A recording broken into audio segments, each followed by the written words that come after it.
Hello everyone, and welcome to They're Not Cousins, a 90s anime podcast by three ladies who love anime but are bad at watching it. I'm Josie. I'm Allie.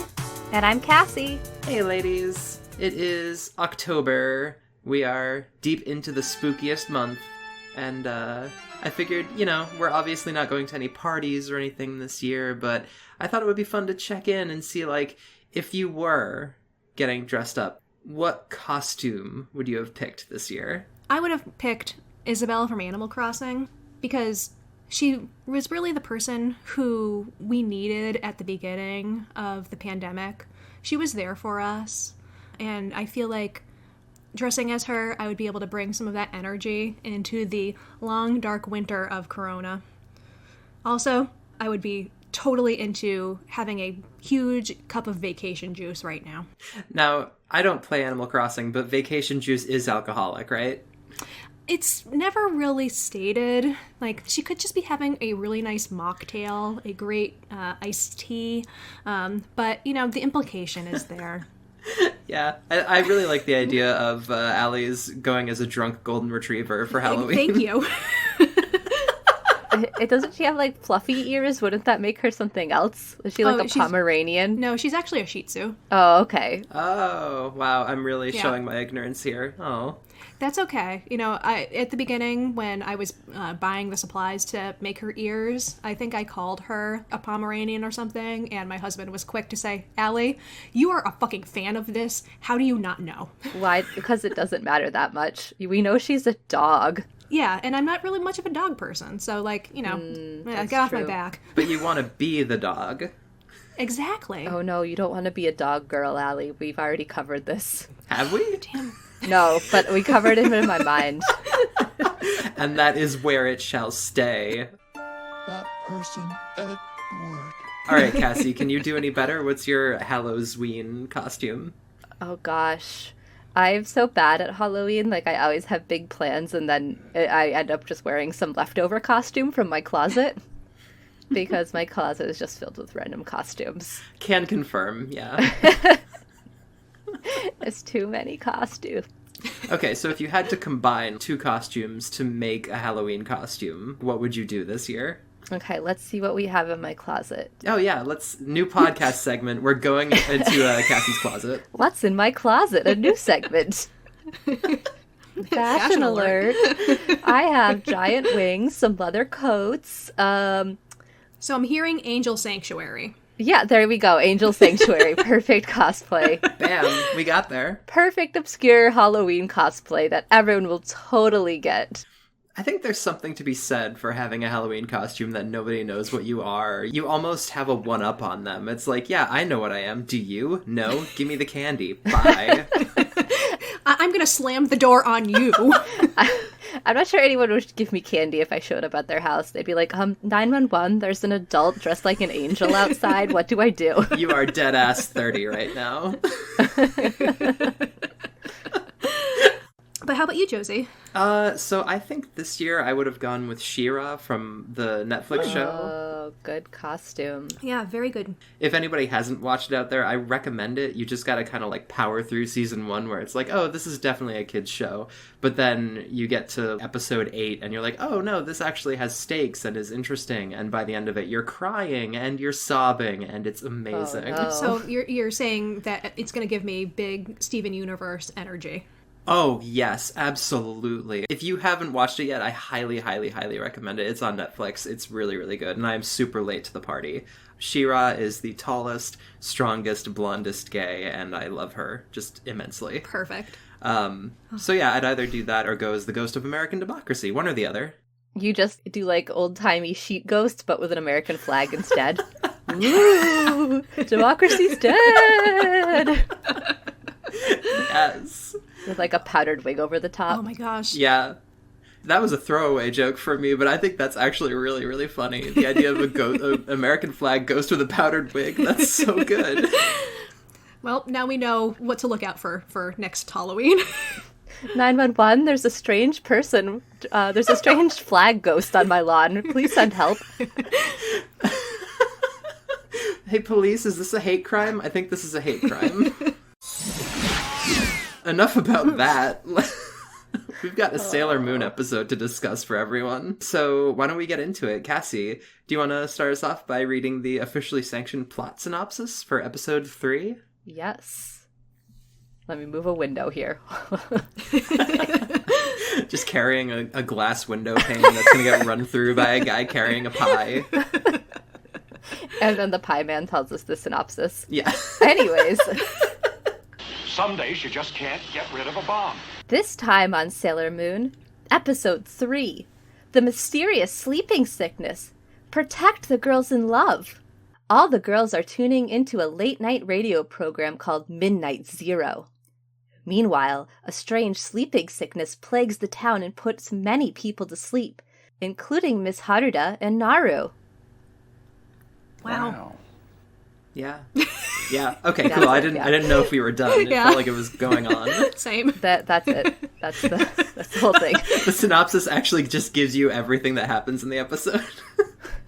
Yeah. That was very good, Cassie. Thank you. We're changing things up a little bit. We start this episode out in Queen Beryl's throne room, where we are just staring Bitey Gerald right in his angler fish dragon thing face. And Jadeite is lying his butt off at work, which is a fun way to start an episode, honestly. Everything is going as planned, but if only you could give me just a little more time, our success would truly be assured. Jadeite gives the message, everything is going completely 100% according to plan, boss. Yeah, okay, Jadeite. I think that my favorite part of that was, while he's lying his ass off, the cultists are just quiet. They had nothing to say. They were like, we're not part of this.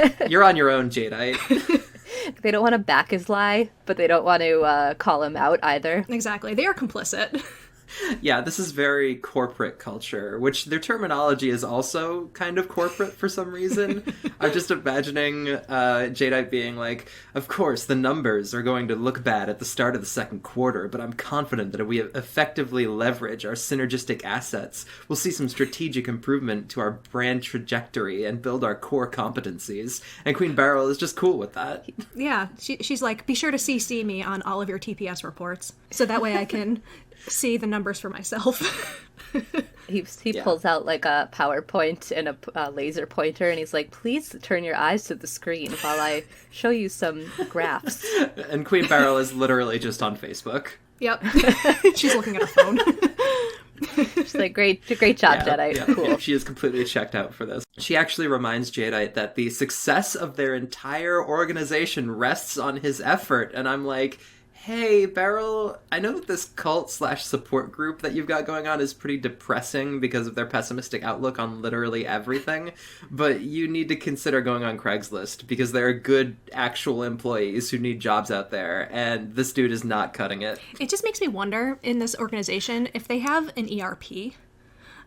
Every organization that I've worked for always has one of those, like, if you're having a lot of stress, you can call us, and we will talk you down from whatever problems you're having.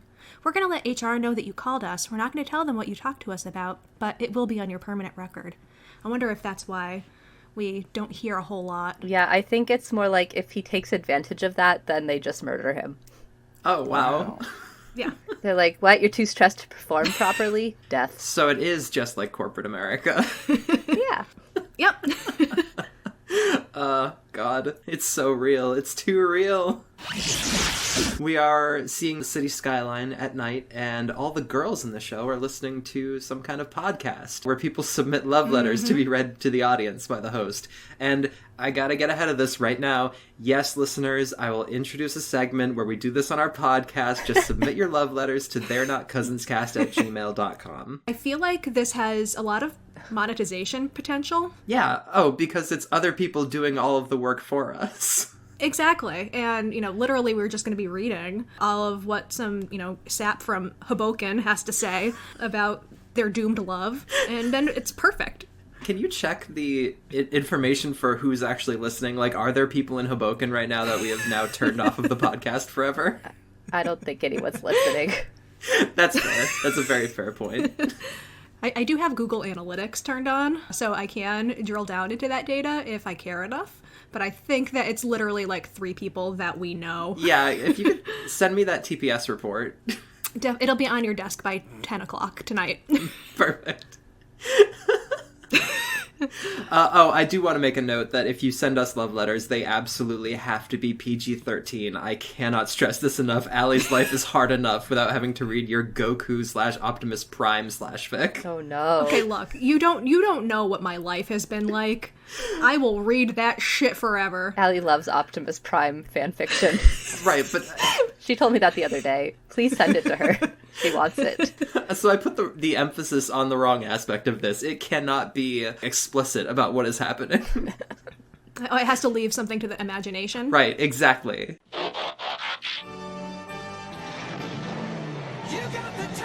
This isn't actually Loveline. Oh, man. But if it were. Oh, God.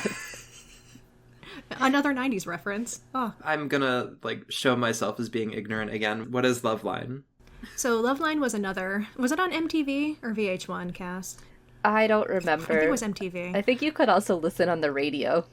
Yes. But it was basically a call-in show where people would, call in with their romantic love problems. And Dr. Drew, I remember that was his name, he would basically give you a prescription for love to fix whatever the issue was. People would call in with the most ridiculous scenarios and problems and just absolute ludicrous stuff. And it was amazing. It was so good. These days, you can get that same fix if you listen or read Savage Love. Another highly not safe for work recommendation, but if you like hearing a very erudite and funny gay man tell you how to fix your romantic troubles, and by romantic troubles, I mean it's all sex, do it. All right. I'm going to run with that recommendation. Please Thank do. you. I'm so sad that I missed out on this. It's okay. Apparently there was a lot of stuff happening on MTV that I just was not watching. Well, it was one of those things that was like, oh, I'm a kid, and it would be bad if my parents knew I was watching it, but I'm gonna watch it anyway. I just remember in high school driving around at midnight listening to Loveline on the radio, Yep. so... That too. Oh my god, Cassie, you sound so cool in high school. Yeah, we were always out till whatever time in the morning because our parents didn't care. Yep. Were you wearing sunglasses and, drinking brewskis? No. We weren't that cool. Oh, okay. Bring it down a little bit, guys. Bring it down. Yeah, we were cool enough to be out at Denny's all night, but not cool enough to be drunk while doing it. Are you allowed to go into Denny's if you're not drunk? I thought... Yeah, I mean, it's rarer, but Yeah. still allowed. Oh, okay. I thought they had breathalyzers outside of the restaurant and the doors wouldn't open unless you were above a certain point. The thing about this podcast that they're listening to, they send you a magical flower brooch that guarantees you will find love if you send in your love letter, and I felt like I should note that we're not going to do that if you send us your love letters, because I only have one of those brooches, and I am using it, so back off. Oh, you have one? Oh, damn it. So, I would like one too, because as we've discussed off the pod, I am a really poor sleeper. And I think that if I had this brooch, it might actually help me get some actual rest. We're not to that part in the show yet, Allie. Spoilers. Look. Yeah, I'm just using it to find love, and I've found love, and everybody else can sit and spin, basically. That's what I was getting at. Okay, fine. So, speaking of these brooches, Usagi wants one. Understandably, they're really pretty, and she can't have mine, so she starts brainstorming with Luna as to whom she should address her love letter to. And I'm like, Motoki. It's Motoki. Duh, just send it to Motoki. Please, send it to Motoki. Usagi, what are you doing? I appreciated how I felt like throughout this episode, Usagi was like, I just don't have an imagination. I can't think of who I have a crush on, who I would want to write creatively about. And that made me think, maybe I really am like Usagi. Maybe she has aphantasia too, where she can't imagine pictures in her head. Because, literally I can't do that. So I was like, Usagi, once again, here I am. I want to sleep all day, I want to eat all day, and now I can't imagine things? I guess I am Usagi. I think we're all Usagi sometimes, but Allie seems to be more Usagi than most. I don't know if I should be flattered. I think it's great because Usagi is lovely, and in the Viz dub, she wants to, send this love letter. And interestingly, Deke actually did this episode, so I could go back and look at stuff again and comment on what Deke thinks about these things. And they rewrote stuff so that all of the emphasis is taken off of the love letter thing.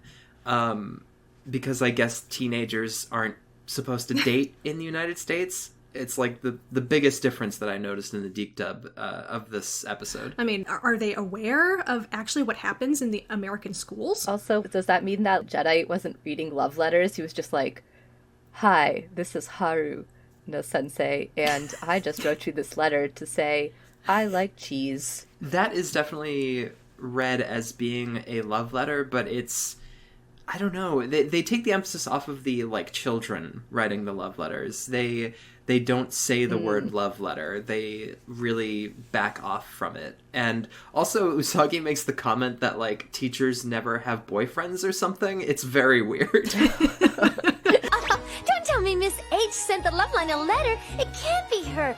Teachers never have boyfriends. I can kind of see wanting to de-emphasize the fact that, children are just miniature adults that have the same types of wants and feelings. Right.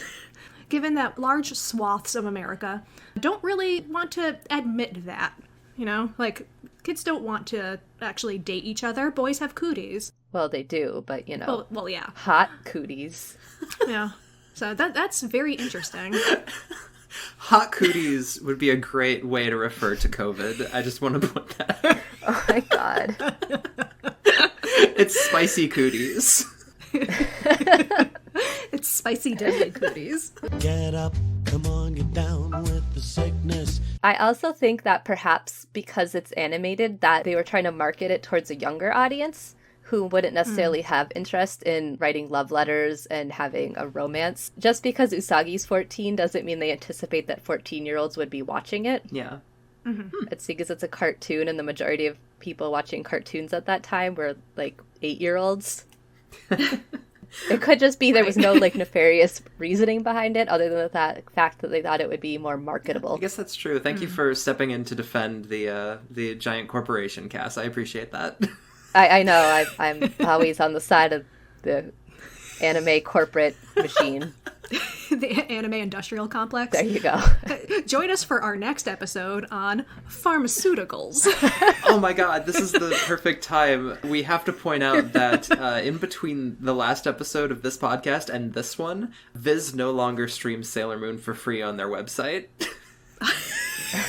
They took it down because of us, and I needed to point that out. It has to be.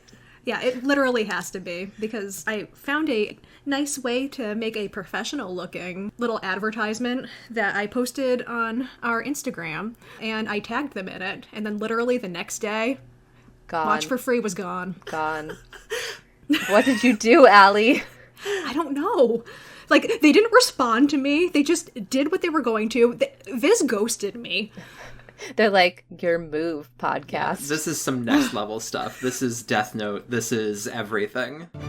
I'll take a potato chip and eat it. This is the anime deep state in action. Oh my gosh. We're being watched by Viz. Turn off your cameras. Turn off your microphones. Yeah. And to Viz, I only have this to say. If you don't want us to succeed, if you want to hold us back, the only way to do that is to go on Apple Podcasts and rate us 5 stars. That's the only way you can do it, because it shows that you're the bigger person. Speaking of Viz, in this dub, the podcast host refers to himself as Jadeite-O, which, really? Oh my god. Can we talk about how he has the worst alias in the world?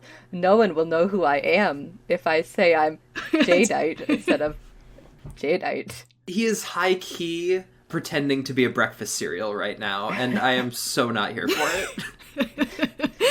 I'm glad that we all had that Jadeito, really, reaction. Right, which in the original Japanese dub, he goes with first initial J, last name Daito, which is very slightly more clever. But I propose that we change the dub so that he calls himself J. Dwight. My name is J. Dwight Eisenhower. No one will ever know. Exactly. If you say it out loud, you're like, wait a minute.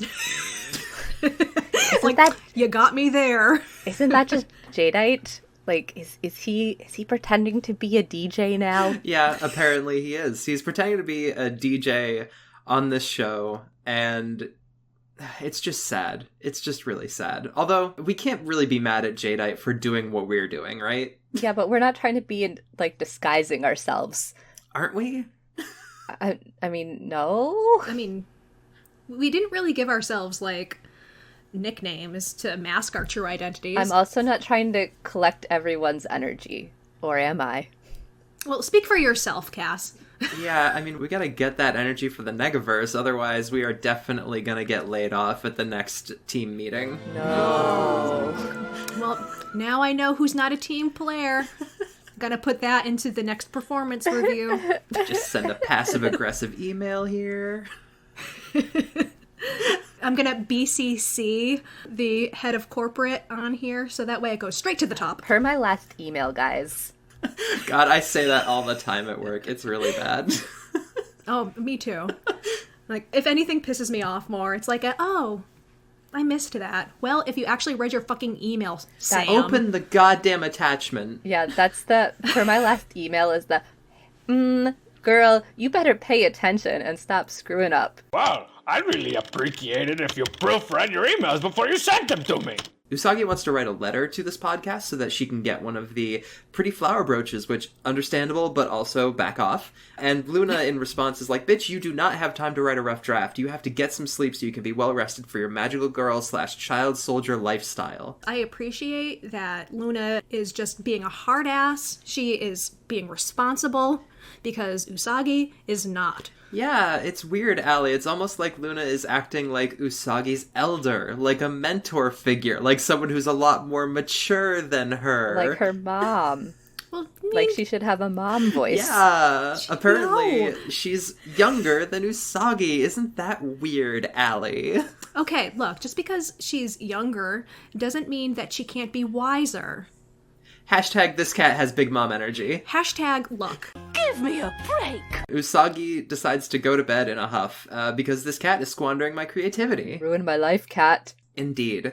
We cut to the next morning where Usagi's dad is reading about a sleeping sickness, which I assume is the events of Hack Sign, which, for the uninitiated, is a show where people are falling asleep forever because they're getting stuck in an MMO. Medieval fantasy MMO that mostly seems to be standing around and talking. I've leveled on a lot of roleplay servers, and that is pretty accurate to my experience. Insidious! He is made of meat, yet he has no meat. If you ever want a show to fall asleep to, I remember that being mostly why I watched it. It was on Adult Swim before I went to bed, and I was like, oh, this is really relaxing because it's just anime characters walking around talking about a thing. Yeah, my only real memories of Hack Sign are my cousin yelling at me to watch it. Oh, yeah. I think that's everyone's experience about it, right? It's true. Like, just watch it, it's good.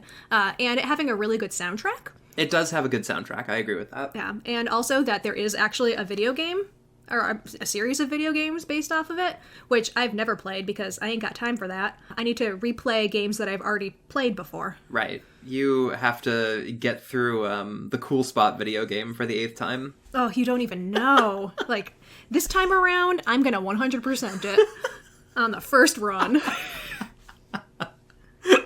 That game was hard. We're talking about anime. There is a really adorable scene with Usagi's parents. Her dad is really, really, really cute here because her mom is like, Open wide. and he does this just like adorable little kawaii anime face, and it's so cute. It was adorable. Are you ready to hear me get mad about bread again? Yes. I'm always ready for it. We did this for like 10 minutes last time, but yeah, go for it. Okay, that bread, the giant toast. Oh no, I hate that stupid giant toast. Wait, that's a thing? That giant bread is real? Yes. Yes. I Yes. thought it was just like the people drawing it didn't know how big bread was. No. No, that's bread. That is toast bread, basically. It's like Texas toast. It's thick, It's big, it's pillowy, and it's horrible. So it's good for French toast, and that's it. Yeah, but a lot of people have it for breakfast, for like Western style breakfast. They'll just toast the toast and put butter or jam on it, and that's your breakfast, is this one giant toast. Whoa. So, and there's like no nutritional value there. Oh no, it is like the whitest white bread. You know how people come to America and complain, oh, your bread is so sweet and tasteless, it's just like sugar. That horrible giant loaf of huge bread is even more tasteless. Whoa. And more just white sugar bread. Why is this a thing? I don't know. I hated that bread. That bread was my enemy. I stopped eating bread in Japan because of that bread. Wow. That is not one of the takeaways I thought I would have gotten on this podcast, but thank you, Cassie. I will know to avoid summer in Japan and also bread in Japan. Giant toast. Just don't take the giant toast. Wow. Usagi apparently does not agree with you because she grabs one of those slices of bread and runs off to school, which she is late for. Again. It definitely doesn't matter this time because Haruna-sensei, played as always by Kurama from Yu Yu Hakusho, and no one will ever convince me otherwise. Yep. She's also late and super hungover. I know, right? Do they not have substitute teachers in Japan? Because this is like a prime example of a day where you call in, use one of those sick days, and drink some eggs with Tabasco sauce and pepper. No, they don't have that. They don't have Spike Spiegel's hangover cure, or they don't have substitute teachers? Substitute teachers. Okay, great. Why? How does that work? I don't know. I think that other teachers just cover your classes. Oh, that sucks. I mean, we've had people out sick when I was there, and we definitely did not have any substitute teachers. The only time that they had a replacement teacher was if a teacher was going to be out sick for a long time or was taking like a leave of absence. Really good to know. Thank you for that, Cass. Speaking of teachers, in addition to having a hangover, Haruna-sensei also has a magical flower brooch, which I told you they're pretty. They're really good. The colors definitely clash with her fuchsia suit, but then so does everything, I guess. Yeah. It's not my taste, the suit or the flower. What can I say? I'm a big fan of both. I'll let you have them. Well, yeah, it's my flower, you can't have it. Back off! Haruna-sensei passes out because of the flower, and she has her little podium thing that she takes a snooze on, and Usagi is like, yeah, this is gonna be the best school day ever. I'm all about that free period life. Yeah. My whole thinking about this was like, she was actually able to afford an ambulance ride? Fuck. I would be so mad if I just fell asleep and somebody called the ambulance, and then you wake up and it's like, you're in debt now. Exactly. Surprise. Like, I'm still fighting a time that I had an ambulance ride, I don't know, like 8 years ago at this point, because I guess it's gone to collections, despite the fact that I paid the goddamn thing and talked to them about it. That was a thing I was going to ask Cassie. They have universal healthcare in Japan, right? Yeah, and you still pay something, but it's generally much less than we'd pay in this country. Right. Sometimes the job covers more. Whatever job you have, you can get like additional insurance. I was working a government job, so I think I had like the best insurance you could get. Right. So I don't know that about people working non-government jobs. Yeah, so it's a system that can still leave some people disenfranchised because there are different tiers of healthcare accessibility. I don't know it too 100%, but a lot of people go to little clinics that are in their town or neighborhood, so they're not really going to the hospital very frequently. And a lot of the little clinics can do like larger medical procedures. They'll have specialists come in like once a month to do different procedures. So you don't have to like travel to a larger hospital where the fees could be more. That's nice. I had to stay overnight in the little clinic in one of their hospital beds. And then I had a procedure done later in the week. And altogether, I think I paid like $70. Oh my god. Yeah. Meanwhile, I just got a copay that I have for a medical procedure, and it's like, oh great, $2,900. Yay! Oh geez. Go America! Everybody go vote. I'm shooting myself in the foot, making it so I have to get this out before November 2nd, but you know. Usagi sees that Haruna-sensei has passed out, and she's like, man, I'd love to be in a coma, which is a take. Yeah, it's a big mood. Oh, Usagi's like, I don't want to live anymore. I just want to dream forever. Yeah, which is like, hey, Usagi, are you depressed? Do you need to talk to somebody? All around me are familiar faces. We cut to a radio station building, I guess, and inside the radio station executives are getting tons and tons of mail addressed to that one podcast that reads love letters. Again, send your not gross love letters to they'renotcousinscast@gmail.com. If we receive even one explicit fanfic about Disney princesses being in love with each other, I will promptly read them, save them to my hard drive, and become emotionally attached to those ships, but we will not read them on the podcast. Speak for yourself. Allie, you can start your own podcast. That'll be a special episode. A very special episode.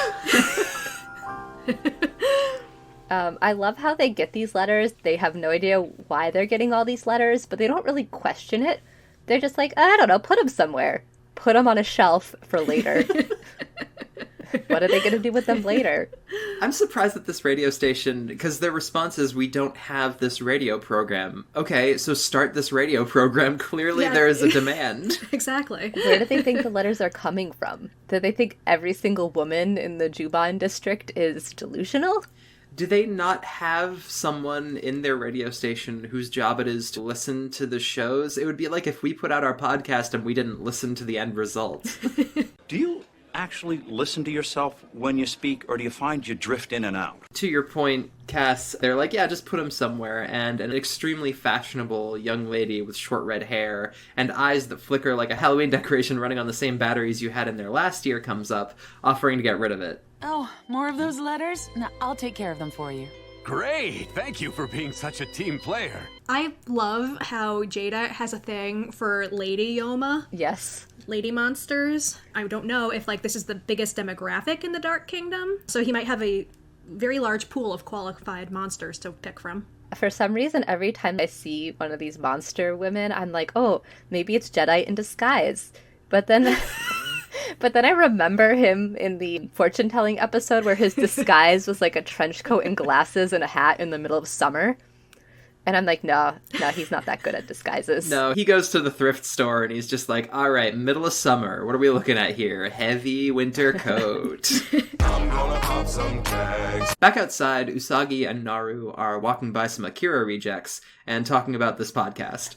Not our podcast, but the one that reads the love letters, which we're also going to do, but the one in the show. It turns out that Naru's already sent a bunch of letters in, which is, hey, good for her, good initiative, Naru. She's one of those people that writes she's a NaNoWriMo and she actually writes something. Exactly. She is totally on top of her planning before November rolls around. And she's like, all right, guys, I'm doing it. I'm gonna hit that 50,000 word mark. I've got my plan.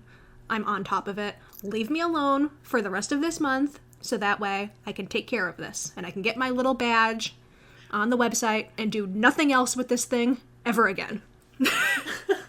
And she posts her results to her Facebook or whatever, and you're just like, oh, wow, that could be me, but it's not, and it never will be. Yep. And she posts her updates on a blog that nobody reads, but that's okay because it gives her satisfaction. Yeah, she's happy with her life. She's found contentment in what she does and in her writing, and... oh. Worn out faces. Any whoozleby.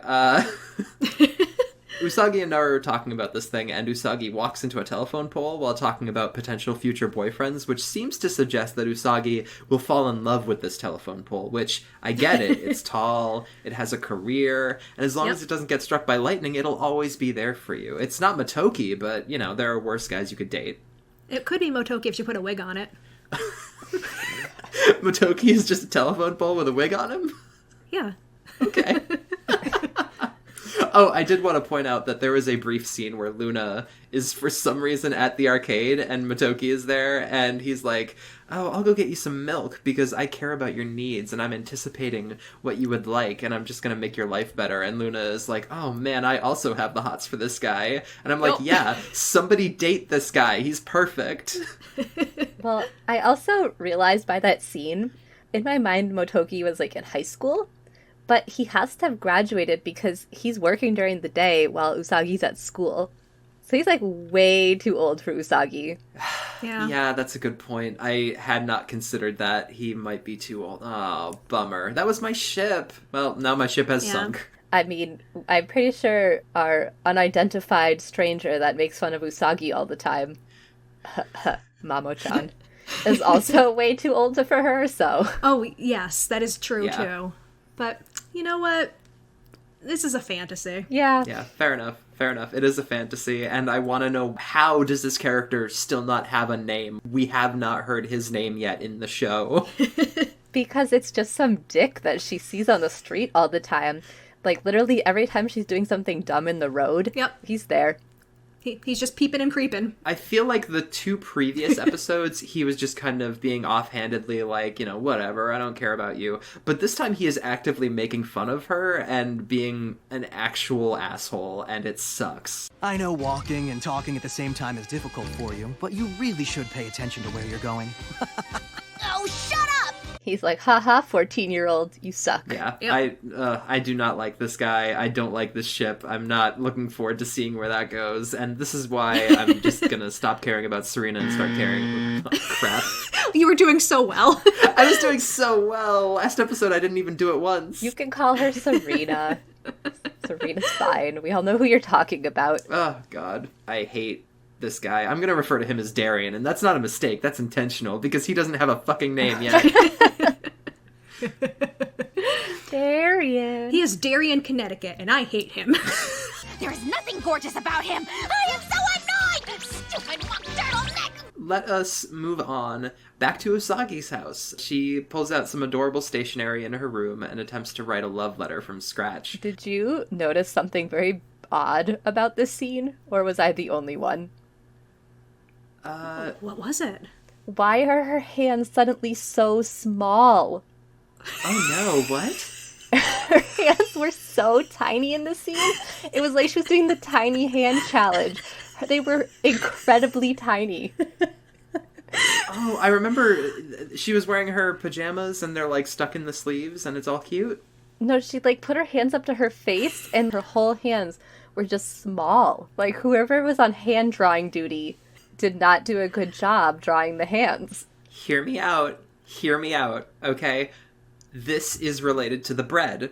The animator for this episode was trying to draw regular size bread and regular size hands, and they fucked up. Oh my God, I'm crying.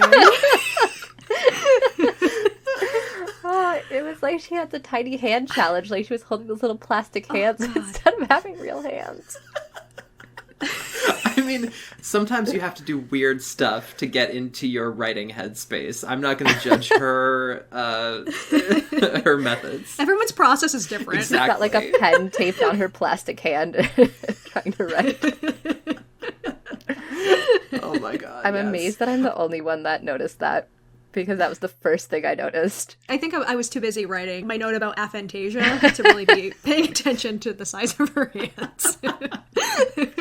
And this is the episode of the podcast where I learned that Allie just really loves crocodiles and tutus and hippopotamuses doing ballet and stuff. We said we weren't going to talk about that in the podcast. It's all out in the open now. The truth comes out. Exposed. See, Allie has aphantasia and Josie just has fantasia. Exactly. Neither are treatable. No. Oh no, not at all. We're in a support group for it. It's a very weird support group. We've told you that we're writing poetry, Cass, but really we're just working through some things. You could do both. I think we've been doing both. So, speaking of poetry, I would argue that love letters are basically poetry that you are addressing to someone, and it is tough to write, and that is why her attempts fall flat, because she's writing to a hypothetical boyfriend who she does not know anything about and has no feelings for. But she's not giving up. She decides to go talk to Jadeite Flakes, but he doesn't exist. But this is the FM10 radio station, isn't it? Yes, but we don't do a program called Midnight Zero here, and we never have. Which is weird, because the show comes on anyway. Mystery. We get to see Jadeite in the recording booth as he reads one of Naru's letters, and the next day, Naru is in class, where she's showing off her magical flower brooch. She puts it on, she immediately falls asleep, and Usagi tries to pull it off of her, and in a twist that surprises no one, she also falls asleep, entering into a stupid dream that I hate. I liked Usagi's dream. I liked how she was like floating on sparkles across the moon. No, that's cute. The part that I hate is that Tuxedo Mask is there. He's, for once, not being a total dink to Usagi, and so in response, she hits him with a truly epic pickup line. Are you my future boyfriend? But oh no! Luna wakes her up before she knows his identity. I was really curious on what his face would look like in her dream. Yes. I was fully expecting it to be Umino. Oh gosh. His dating game was right. Yeah. Well, if we've learned anything, it's that the reason that we don't actually see what Tuxedo Mask's real identity is because of the aphantasia. And because she can't think creatively. This is why she's constantly bamboozled. Yeah, that explains everything. And it also explains why all of her brooms are walking around and flooding her house. Exactly. I think Luna should really let Usagi sleep. It is late in the episode, and everything's gonna get taken care of by Sailor V anyway. And the Juban District Special Crimes Unit. The chief is like, I've heard of Sleeping Beauty, but this is ridiculous. What do you think, V?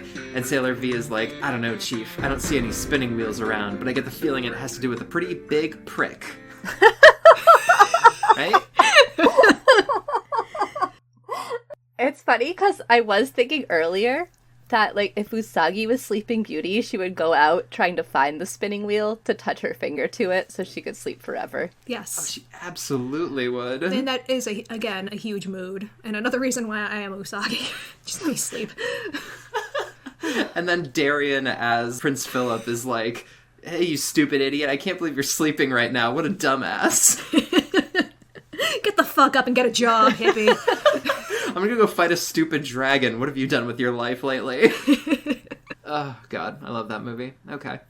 Speaking of Jadeite, because that was what I was doing, he has the weirdest energy collection face, and I think this plays into the whole small hand / big bread thing. I think that animator was also drawing Jadeite's face in this scene.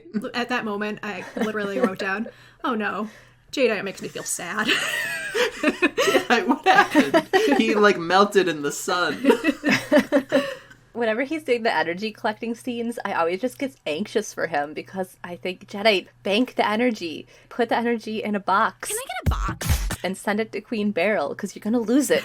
Yeah, I have definitely started doing that as well, where I'm just looking at the cloud of energy in his hands as he's gloating about how well the plan is going. I'm like, dude, you gotta put that away. You're getting ahead of yourself again. We've talked about this. If it was the weakest link, they would send him home. Yeah. Goodbye. Well, I get that distinct feeling because Allie spoiled Sailor Moon for me, and then I deleted her email. Fight the planet! I know that Jadeite doesn't stick around, and I'm definitely seeing why. He is the weakest link. He doesn't know when to bank that energy. Yep. Yeah, that termination has to be coming up. I'm guessing next episode. He cannot keep getting away with this. Oh, it's gonna go on for a little bit longer. Yeah, because again, this is how you can tell that it's a fantasy and not real life. Because if it was America, then he would have been out on his ass forever ago. Yeah, most of the show at this point would just be Jadeite, trying to find housing for himself and not being able to afford food and really struggling through the welfare system in the United States. And wait, Why are they in the US now? I did not think that scenario through, but yeah, that's what happens. I guess he moves to America in order to get a better job. Well, yeah, he ends up getting put onto the American Sailor Moon. Oh my god, I was about to say, he works at Deke. That explains everything. Exactly. Do we mean the Deke Sailor Moon or that terrible live action / animated? I was thinking of the terrible live action. Okay. Sometimes she's a superhero for the world. Sailor Moon.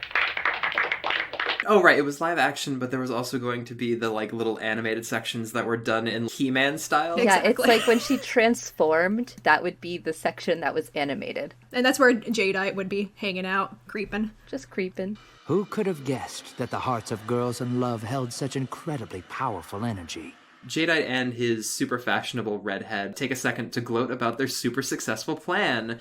They haven't been stopped by a middle schooler even once so far. Not for lack of trying, because Usagi and Luna have decided to investigate on account of all the comas that are happening.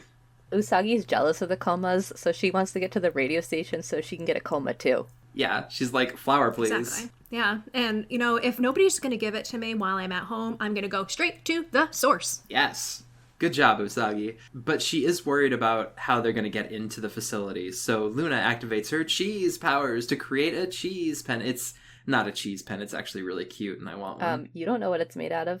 I guess that's true. That's not an assumption I can afford to make with Sailor Moon. It's true. So this cheesy pen, pretty much the best magical item that we've seen so far, because, you know, it works. It'll change your appearance. You can disguise yourself as someone who works here. If you had that pen in real life, you could just walk into a cable news set and tell everyone how much Rupert Murdoch is poisoning our society. Exactly. And they would take you seriously because you looked like you belonged there. But it does not give her the power to walk in heels. It does not. It does not, which is sad. It's also Big Alley energy right there. Don't put me in pumps ever. Just falling out of her shoes. Yep.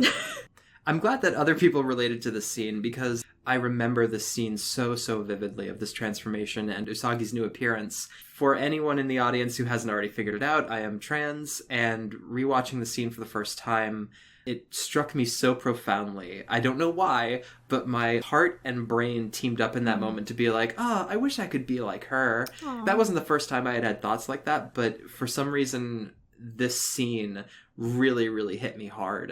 This was a really important show for me. It kind of allowed me to, in some small way, accept some small part of the things that I actually liked and actually wanted for myself. And yeah, so that is... Thank you for sharing. Yeah, well, you know, I figure it's important to have representation and to let people know that this is what people go through. This is, you know, even as a child watching this, not having the language to talk about what was happening with me and not knowing who I was or what I was or anything. In this moment, there was clarity. Media can be really important and really helpful for that. Yeah, I think it's nice that even though, you know, I don't think Sailor Moon was created with any intent to do that, that it is in some roundabout way helped you and maybe helped other people. Yeah, definitely. People sound off and leave us a 5-star review if Sailor Moon made you trans. And leave us a 5-star review even if it didn't. Yeah, definitely. I mean, cis people are valid too. But yeah, she is magically endowed with this like bright pink outfit that I love. It has a little sweetheart neckline and white heels that she trips on immediately. Her haircut changes to be like short and wavy, and she gets a little bit of subtle makeup, and those goddamn sunglasses. When she put those on, I screamed. I was like, oh my god. So good. She looks so 90s cool.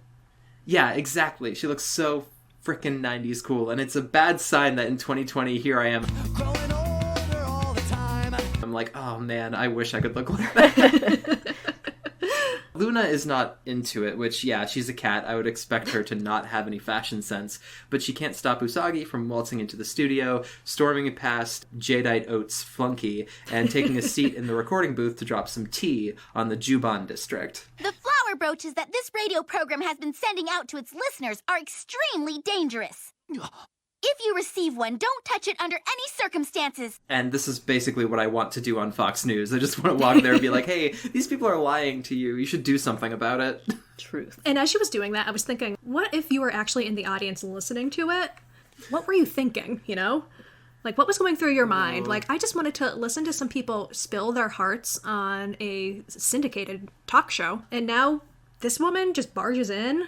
Who does she think she is? I think she has the benefit of being on radio because, you know, if she's on television, they could say, like, who's this woman? I'm going to say she doesn't look official. But on the radio, they just get the voice. And if your voice sounds authoritative, you know, why not believe it? I want to point out that in the Deke dub, that that logic doesn't necessarily hold up. Jadeite's fashion friend blasts through a glass window and transforms into a Dragon Ball Z extra cosplaying as a Flintstones extra who can breathe explosions, basically. I love that you brought that up, because when Jadeite was using his power, it sounded like it was some fucking Hanna-Barbera sound effects, and I was like expecting Yogi Bear at any moment to come through looking for his picnic basket.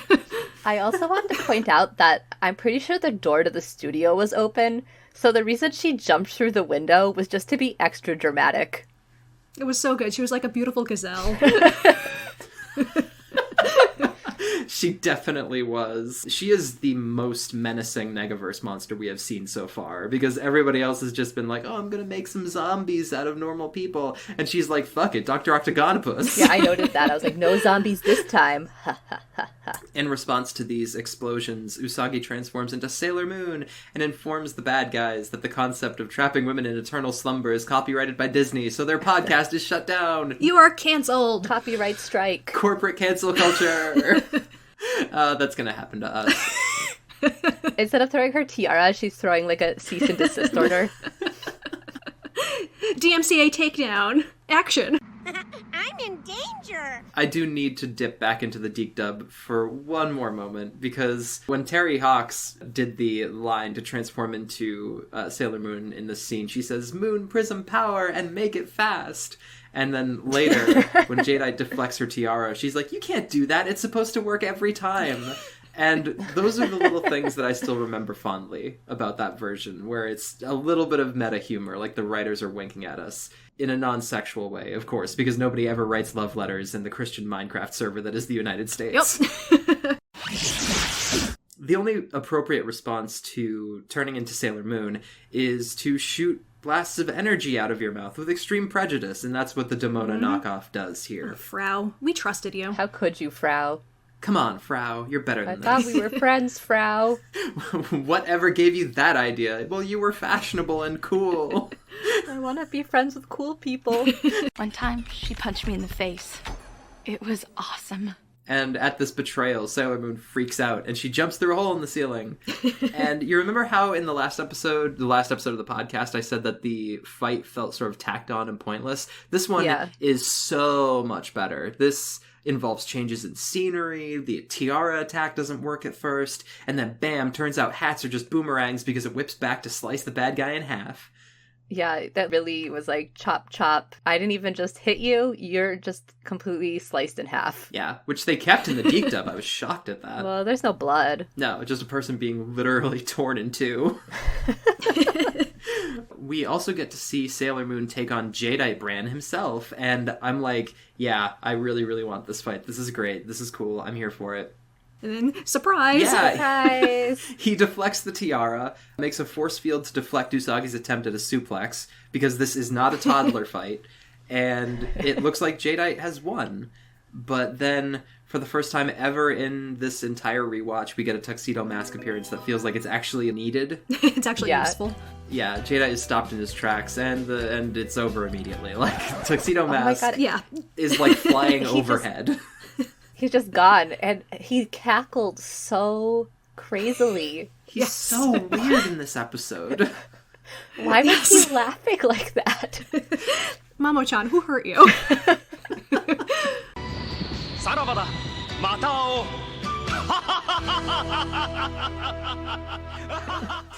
I think that maybe his jealousy over the telephone pole has just manifested, and he is like fully in a psychotic episode right now.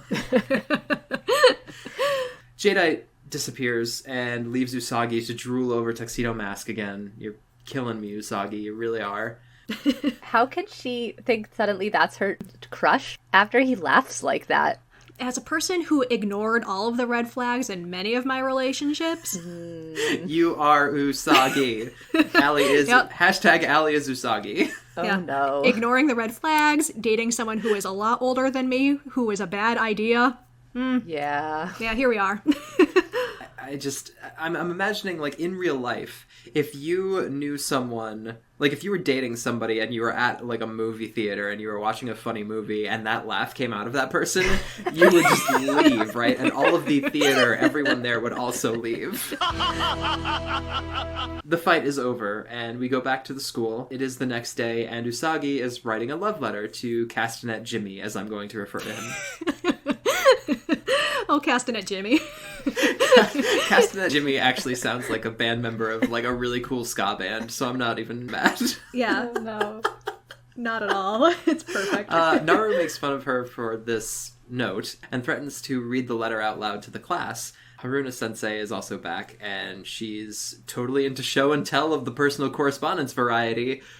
So Naru and Haruna chase Usagi around the classroom, bringing the episode to an amusing and slightly troubling end. Yes. Yes. Because is there anything better than having an authority figure in your life threaten to expose your deepest, darkest love letter secrets? To all of your peers. Yeah. And I also wonder how Usagi thinks she's going to give that love letter to Tuxedo Mask. Yeah, she makes a point that she is definitely going to give it to him, because at one point in the episode, Luna's like, oh, love letter, there's no point if you don't give it to the person you love. And yeah, so Usagi needs to hold on to that piece of paper, stick it somewhere in her sailor uniform, and then bring it into a fight. And when he throws the rose, you need to throw this letter at him. But then, is she writing it as Sailor Moon or as Usagi? Because she can't write it as Usagi and then give it as Sailor Moon. Well, she could do the thing where she's like, oh, my friend Usagi, who is really cool and beautiful and she's great, she wants to give you this letter, and she's definitely not me. And I'm totally not Spider-Man. That's a crossover I want. Jameson's son John was leading the project, but construction came to a halt when his team came across an archaeological find. Wait, there's archaeology on the moon? You know what's even better, though, is this episode of Sailor Moon. What did you think, Cassie?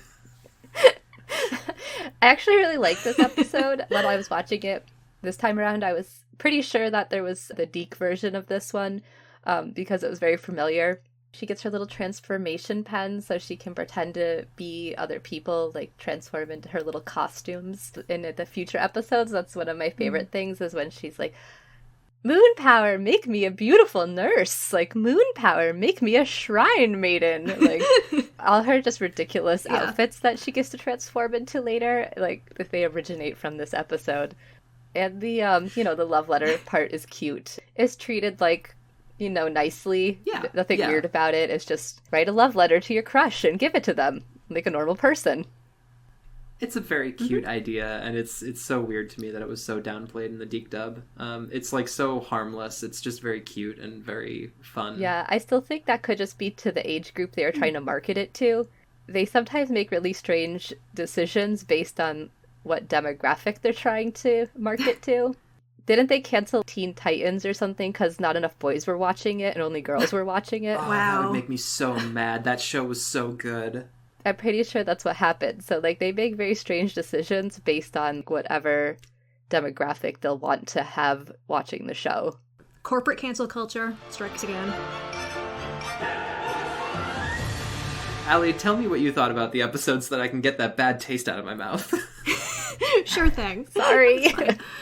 So I also really enjoyed the episode. I think that my favorite moments were getting a little bit more of a glimpse into the personal lives of Naru and Haruna. I feel like these moments really help to give a more well-rounded sense of who these characters are. Oh, yeah. So, like, I really love the whole conceit of, I'm going to write a love letter, I'm going to send it. Yeah, so that really worked for me. Of course, I love the transformation pen. If I have any disappointments about the episode, it is that the fight ended so early, but at the same time, I appreciated that Tuxedo Common actually did something that frickin' mattered. Even if he is crazy. She's got her confidence up. She's beaten a lot of these monsters already. And then they put her against Jedi and she just can't do anything. She beats the monster so quickly. It's like, oh, I'm building confidence. And then they shut her down. It's a very good from a story perspective, too. Yeah, and obviously, I liked the episode. It was really fun. It was just enjoyable. Like, there's no real mystery to it. Everything is completely out in the open. You know what's happening from start to finish. It's not like there's any figuring out that you're doing. Obviously, it's an important episode because I have such sort of fond, vivid memories of it making a difference to me as a child. Of course, I then proceeded to push all that stuff down for like 15 years, but that's another story. I think that we are good to go into our segment that will help guide us to live ethical and wholesome lives, because we sure as heck aren't doing that on our own, and Viz refuses to release official Sailor Moon Says videos in the year 2020. Thank you. So we are doing it for them. Doing all the work. Sailor Moon says... Moral number 1. Now is almost certainly the perfect time to start your own podcast. You don't need improv skills or a deep understanding of the material. It doesn't even matter what you want to talk about. It could be anime, or pop culture from 30 years ago, or love letters sent in by your listeners. Again, they're not cousinscast@gmail.com. If you send us sexy Inspector Gadget getting an oil change POV stories, we will not read them. The success of your brand new show doesn't rely on your pre-existing popularity on the internet by any stretch of the imagination. Just get yourself an $800 microphone and do it. Perfect. That's what we're doing. Thanks, Sailor Moon. And what about you, Cassie? All right, well... Moral number 2. Do you have a late assignment? Do you not want to go to school because you just hate school? Just give your teacher a sleeping sickness. A disease, a talisman, a curse. It doesn't matter, as long as you get extra time to do what you want to do. If you have free period all day, then you can just sit around and talk with your friends and not do your homework, and then tomorrow will be exactly the same as it was yesterday, but another day will have gone by. Yay, the passage of time. Hooray! This podcast is sponsored by the passage of time.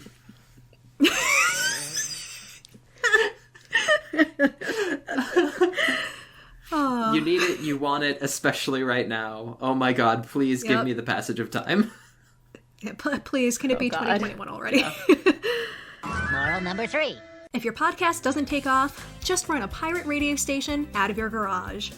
That way, you'll always get new listeners who flick through the channels while commuting to their thankless, underpaid jobs.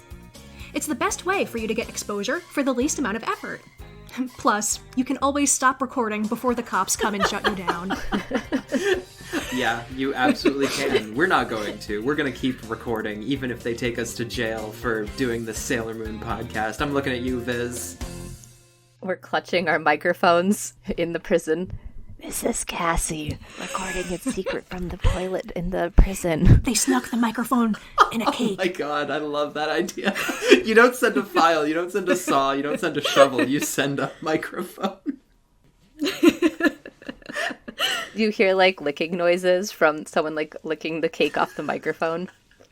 Oh god, that's a great segment idea. Welcome to Licking Time with Cassie. Welcome to Licking Things You Shouldn't with Cassie. Oh no. Today I'm gonna lick this microphone. It's always the microphone.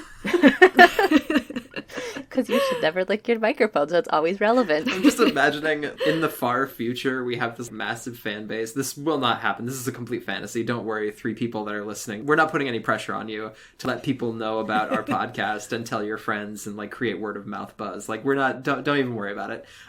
Yeah, no. Why would we put that? Oh, no. But I'm imagining we have like 1 million subscribers and people are just like, ugh, I liked it better when Cassie was licking the lower quality mic because it just, picked up more of the sound of her taste buds dragging over the metal, and other people were like... It was so much more real before they went corporate. Before they got that Viz sponsorship. On that note, Allie, would you mind letting all the wonderful people out there know where they can find this and all future episodes of our podcast? Definitely. You can follow us on social media at NotCousinsCast on Instagram, Twitter, Facebook, and YouTube. We're also available on they'renotcousinscast.com. You can email us at they'renotcousinscast@gmail.com, and you can listen to the podcast on Apple Podcasts, Google Podcasts, Spotify, Stitcher, Pocket Casts, Podbean, Amazon Music, and pretty much any other place that you can use our RSS feed from our website. And the final thing that I wanted to ask too is anyone actually interested in like a Patreon or something? It could be useful for us to try and raise some funds so that way we can get things out a little sooner. Feel free to shoot us a line at they'renotcousinscast@gmail to let us know. You can also, leave a comment pretty much anywhere too. Yeah, absolutely. We'd also like to thank Zach Meow, who wrote and produced our theme music. You can find him on iTunes and Spotify. He has a ton of really amazing tracks. Go check him out. You'll love it. That's it for our show. We'll be back next time, and I really hope that you'll join us. I'm Josie. I'm Allie. And I'm Cassie. And we may not know everything about Sailor Moon, but we do know they're not cousins.